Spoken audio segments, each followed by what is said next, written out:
The case of Lindsey Shiver, former beauty queen from Georgia, meets a former Auburn University football player in college. Looks like the perfect couple, the football player and the cheerleader, and it all is good and well in the world for many years. On the outside, everybody looks, this is the couple. This is the couple that does everything. But what goes on behind closed doors is anybody's guess. Something went on behind closed doors enough for her to feel the need to cheat on her husband in the Bahamas that they fly to on their private jet at their private home there. And then after, that relationship gets going a little bit, she's just not happy enough. She wants something else. Starts telling the boyfriend, kill him, literally in text messages. Is it just that? Is that just the words of a frustrated wife that wants some excitement in her life and is just kind of venting? Or does this go much further to a foiled attempted murder plot? Joining me to discuss, Eric Faddis, defense attorney, former prosecutor.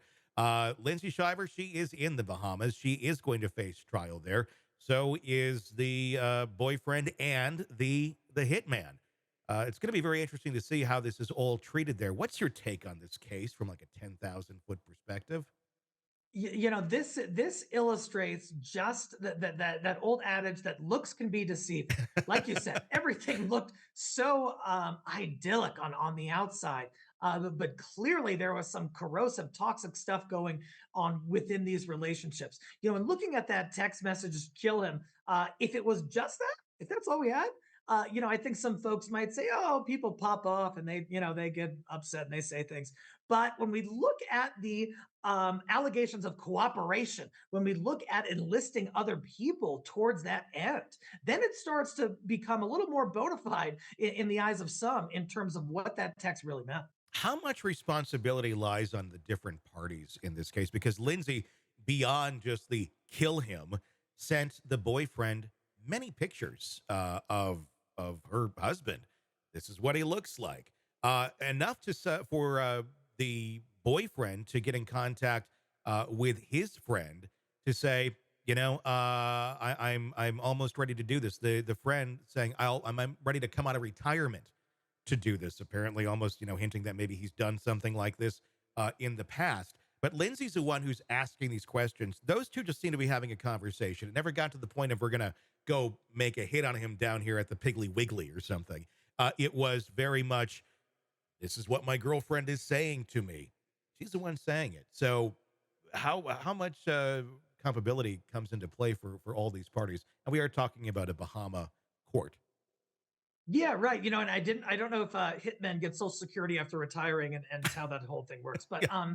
but in looking at it, there's this theory of complicity in the law, and essentially what it says is that if someone has knowledge of a potential crime that's going to be committed, provides material aid, and certainly if they provide direction, if it's at their behest, they often can be held as criminally responsible as the hitman, as the middle person who's connecting the two.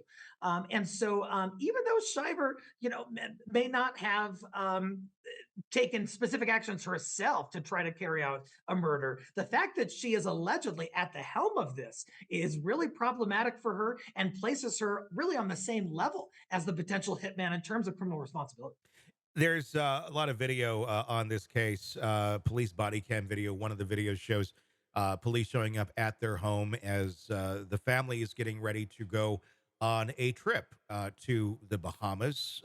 And the police are called because her husband took luggage out of her vehicle to put in his truck because him and the boys, their kids, are going to be spending the vacation together. She makes a claim that he shoved her out of the way to get the luggage. And then it turns out, oh, she really wants to fly on the private jet of the family, not to go on the family vacation together. They can't suck it up, or she can't suck it up enough to go, let's do this for the kids. Let's let our shit sit to the side and be there and help these kids have a happy time. No, no. She wants to fly on the private family jet of the parents of the husband to go see her boyfriend in the Bahamas. Yeah. It's not a good look, and seemingly have no shame about it whatsoever. You cringe a little bit when you hear that, because just from a human perspective, and that's the perspective from which the jury's going to be looking at this in part, is who would do that? That just seems so, especially when there's conflict going on, and everything else that's depicted in that body camera video. Who would do something like that? A narcissist that has no feelings for anyone other than themselves and can't see the forest, beyond the trees. I mean, I said this the other night on Court TV with Vinny. They have a very good way of cutting their nose off to spite their face. And everyone else can see it, but like, what's wrong? What happened? I kind of feel like that's what's happening here. I think she felt so justified in her actions that she doesn't really see just how absurd they are. And not everyone else is going to think the same way, but she seems to be incapable of seeing that. No, I hear you. I think what her side is going to say is like, "Hey, look, it's easy to kind of get tunnel vision when you're so enmeshed in this high level conflict with a significant other. Sometimes it just you feel like a certain way, and then you assume that everyone else would see it that way because you're so into it, and that's your feeling from it." And what it results in is kind of a detachment from reality, such that onlookers are like, "What are you doing?" Yeah. Whereas to the person, it seems totally reasonable. Yeah, and that's the scary part with some of these. That's where we're always like, "How? Why are they doing it?"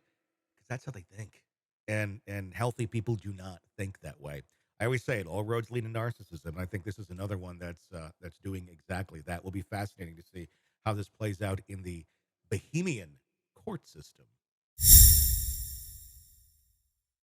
Hey, thanks for checking out the video. Be sure to follow us wherever you download podcasts, and especially Apple Podcasts, where you can get advanced episode and premium content on our premium channel right there. Also, be sure to follow us on social media so you don't miss any breaking updates on the stories that matter to you most. We're on TikTok, X, Instagram, Facebook. Just search Hidden Killers Podcast with Tony Brueski, and you'll find us right there. Again, thanks for watching.